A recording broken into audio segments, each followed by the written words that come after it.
In 1900, the average man living on the U.S. Mexico border had a life expectancy of just 38 years. There were no hospitals within 200 miles. The nearest sheriff might be 3 days away on horseback. Cholera moved faster than any doctor could ride. And the person most likely to end a man's life out there was not a bandit, not a rattlesnake, not the blistering desert heat. It was just Tuesday. Most people have never heard of Eagle Pass, Texas, or Presidio, or Nogales in 1900.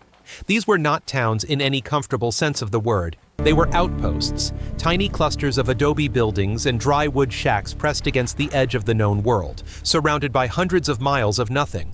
No telegraph lines in most places, no reliable mail, no paved roads, no running water, no electricity, just dust, heat, and silence that went on forever. El Paso, one of the largest border settlements at the time, had a population of just 15,000 people in 1900. That is smaller than a mid-sized college campus today. And yet, El Paso was considered a major hub. The towns further down the Rio Grande, Laredo, Del Rio, Presidio, had populations in the hundreds. Some settlements had no name at all. Just a ranch, a well, and a family trying to hold everything together against odds that were quietly stacked against them from the very first morning. The nearest major American city from most of these places was 400 miles or more. A trip to see a doctor meant days of travel by horse or mule through terrain that wanted to kill you before you even arrived. And that is assuming a doctor was available at all, because along the entire Texas-Mexico border in 1900, there was fewer than one doctor for every 10,000 people. These communities were not just remote, they were medically, legally, and structurally abandoned. Everything in a border town in 1900 came back to one thing: water. And the cruel reality was that the Rio Grande, the only reliable water source for hundreds of miles, was also one of the most dangerous things a person could drink from. Families used the same river to drink, to bathe, to water their animals, and to dispose of waste. There was no separation, no filtration, no understanding at the time of how bacteria traveled through water. The result was predictable and devastating. Cholera and typhoid moved through these communities like fire through dry grass. The 1892 cholera outbreak in El Paso killed hundreds of people before it finally burned itself out.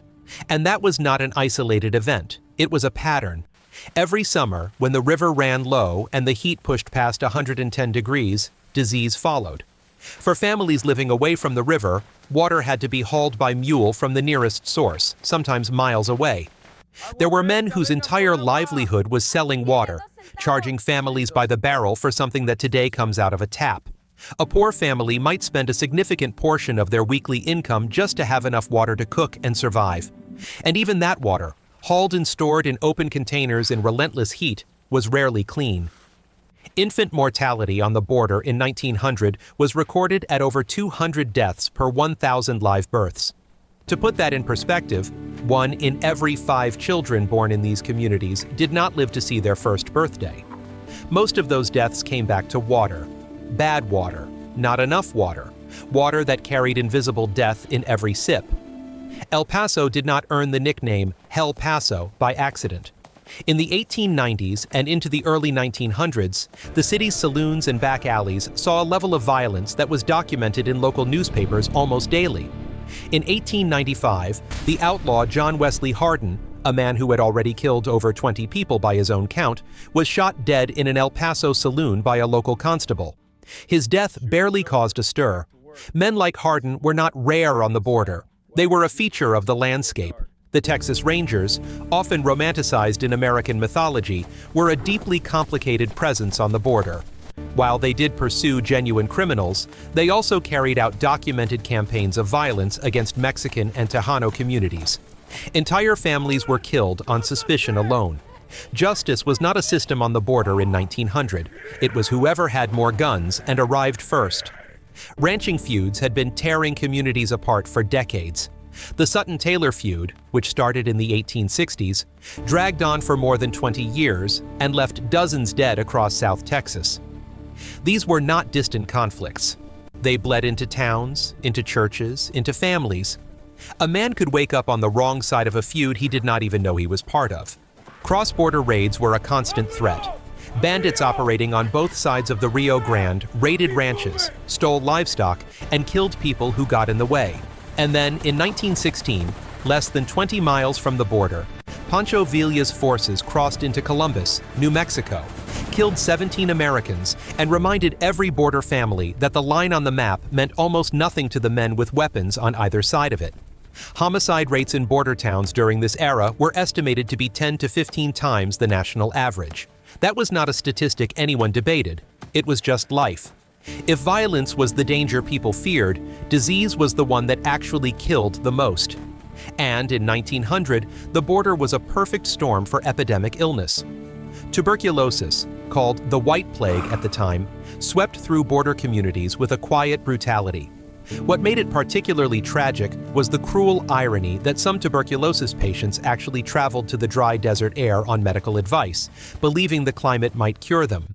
Some arrived sick, got sicker, and died far from home in towns that had no way to care for them and no way to stop the spread.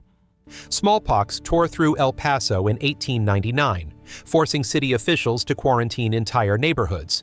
People who showed symptoms were removed from their homes and placed in isolation camps with no real medical treatment available, just waiting to see if their body could fight it off. Many could not. Along the lower stretches of the Rio Grande, malaria was endemic. The riverbanks bred mosquitoes year-round, and without any understanding of how the disease spread, families living near the water had little chance of avoiding it. Children especially were vulnerable, their small bodies overwhelmed by repeated infections. There were no antibiotics. Penicillin would not be discovered until 1928 and would not be widely available until the 1940s. In 1900, a simple infected cut could turn fatal within days. A tooth abscess could kill a grown man. Pneumonia and influenza together killed more Americans that year than any war had in recent memory. For border families, the only medical option for many was the curandera, a traditional healer who used plants, prayers, and folk remedies passed down through generations. And in many cases, the curandera's knowledge of local plants was genuinely the difference between life and death when nothing else existed. People who grew up far from the Chihuahuan and Sonoran deserts often imagined the border landscape as a dramatic, almost romantic place. The reality was far more hostile and far less poetic. Rattlesnakes were everywhere, under rocks, in woodpiles, inside boots left on the floor overnight. Without anti-venom, a rattlesnake bite in 1900 was a death sentence more often than not. Scorpions killed children regularly. The Gila monster, with its slow, grinding bite that was nearly impossible to remove, was not a curiosity. It was a genuine threat to anyone working the land. Flash floods were perhaps the most underestimated killer of all. In the desert, a rainstorm 50 miles away could send a wall of water roaring down a dry riverbed with no warning. Families camped in or near those channels had no forecasts, no sirens, no way to know what was coming. They simply drowned. Entire herds of cattle were wiped out overnight by floods that appeared in what looked like perfectly clear weather. And then there was the heat. Summer temperatures along the border regularly exceeded 110 degrees Fahrenheit. Working outside in that heat without enough water, and water was always scarce, meant death could come within 2 days. In 1906, a group of migrants was found dead in the desert approximately 30 miles east of El Paso. No water, no shelter. The desert had simply taken them the same way it had taken dozens before them and would take dozens more after. The popular image of a border town in 1900 is a town full of cowboys, outlaws, and drifters. But the truth is far more complicated and far more human than that. The majority of people living on the border were Mexican-American families who had been there for generations, long before the United States drew a line through their homeland in 1848 under the Treaty of Guadalupe Hidalgo. Overnight, those families became foreigners in the country their grandparents had built. Their land titles were often not recognized, their rights were routinely ignored, and yet they stayed because the land was theirs in every way that mattered even when the law said otherwise. Black Buffalo soldiers, regiments of African American troops, were stationed at remote border outposts in some of the most dangerous and isolated postings in the entire U.S. Army. They patrolled desert terrain, faced hostile fire, and returned to forts where they were still treated as second-class citizens. Their service was largely ignored by the country they defended. Chinese immigrants had come to the border region in the 1880s to build the railroads that were finally connecting these isolated communities to the rest of the nation. But after the Chinese Exclusion Act of 1882, they were barred from citizenship, from owning property in many areas, and from the basic protections of American law. Many stayed anyway, finding ways to survive in a system designed to make survival impossible for them. Women ran boarding houses, small restaurants, laundries, and in many cases the only medical care available in town. The economic backbone of many border communities was women who had no legal standing, no vote, and no protection, but who kept everything functioning nonetheless. Most settlers on the border were not there by choice in any real sense. They were people who had run out of other options, and this was what was left. Making a living on the border in 1900 required a particular kind of ruthless practicality.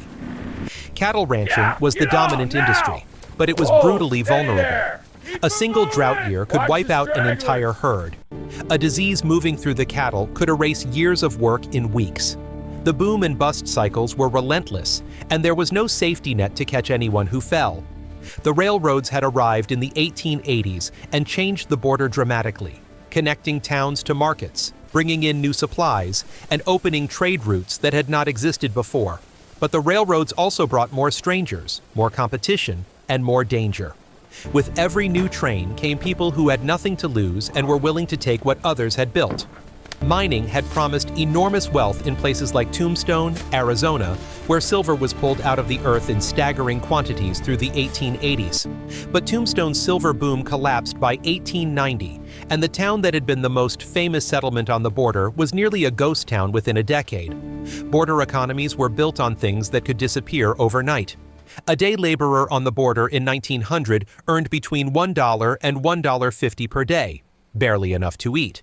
There were no child labor laws, so children worked alongside their parents from the time they were old enough to be useful. A single bad harvest, a sick animal, a broken wagon wheel, any of these could push a family past the edge. Smuggling, both of goods and of people, was so common that it barely registered as criminal. It was simply another way to survive in a place where survival was never guaranteed. And yet, people did survive. Not comfortably, not easily, but they survived. And the reason they did was not toughness in the Hollywood sense. It was community. Mexican rancho communities operated as collective survival units where resources, labor, food, and protection were shared across extended family networks that sometimes stretched across dozens of miles. These were not simple arrangements. They were sophisticated systems built over generations, refined by centuries of living in a hard landscape. The people who understood the desert, who knew where the water hid underground, who knew which plants could treat a wound and which could kill. That knowledge was the most valuable currency on the border, worth far more than silver or cattle. The Catholic Church was, in many border communities, the only consistent source of social services: food, medical care of a sort, education, and the social fabric that kept people connected to something larger than their own survival. Missions and parishes served as community centers, hospitals, schools, and courts of last resort all at once. And there were individuals who embodied the defiant resilience of border life.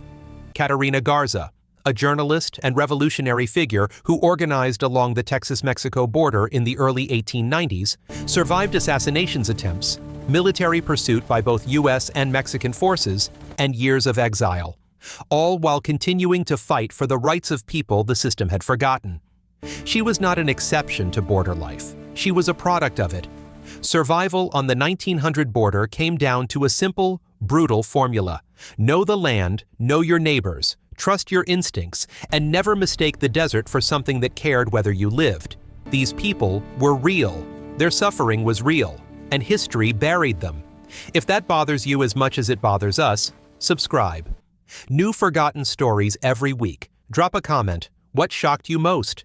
Share this with someone who thinks they know American history. They don't.